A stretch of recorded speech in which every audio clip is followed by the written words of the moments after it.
2082 सालको भदौ 22 गते कस्तो आनन्दले सुत्नु भएको थियो। यो देशमा समस्या छ तपाईँहरूलाई लाग्दैन थियो। यो देशमा जनता आक्रोशित छन् तपाईँहरूलाई लाग्दैन थियो। सामाजिक सञ्जालमाथि प्रतिबन्ध लगाइदिने सरकारको पार्टनर हो तपाईँहरू।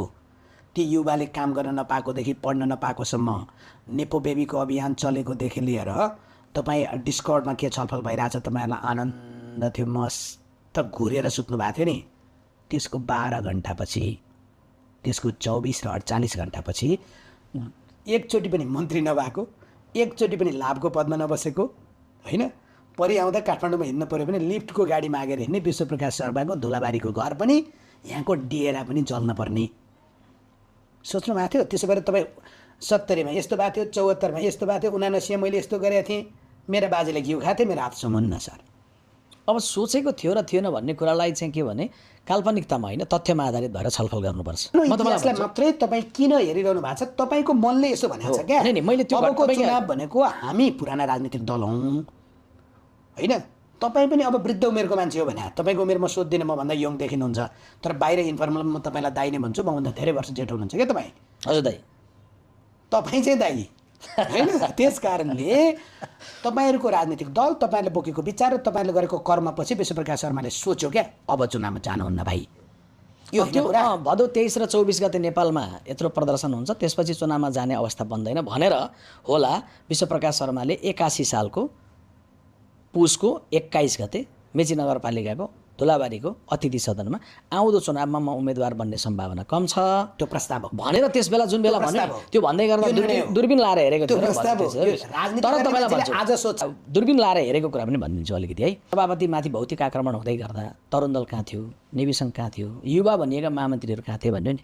हो त्यसलाई मैले कसरी विश्लेषण गर्छु भने एउटा बम हुन्छ, बम एउटै बममा पत्रकारको दायित्व, राजनीतिक नेतृत्वको दायित्व र प्रहरीको दायित्व एउटै हुँदैन, तीन खाले हुन्छ।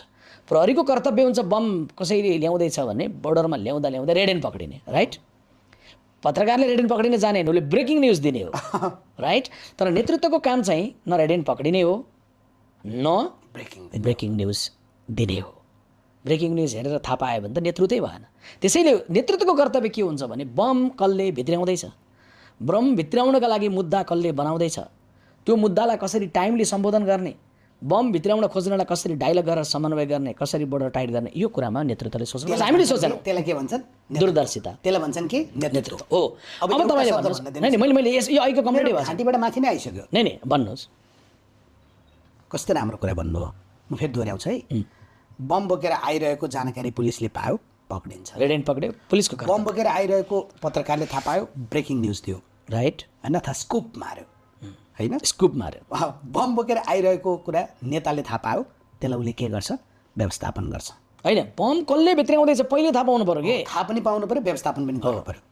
त्यसो भए यति त भन्न पाएन मैले। बिल्कुल। तत्कालीन काङ्ग्रेस एमालेको सरकार जसले देशमा यत्रो धेरै चिज हुँदैछ भन्ने सुईकोसम्म थाहा पाएन, दूरदर्शिता पुगेन र कुम्भकर्णे सुताइमा सुत्यो।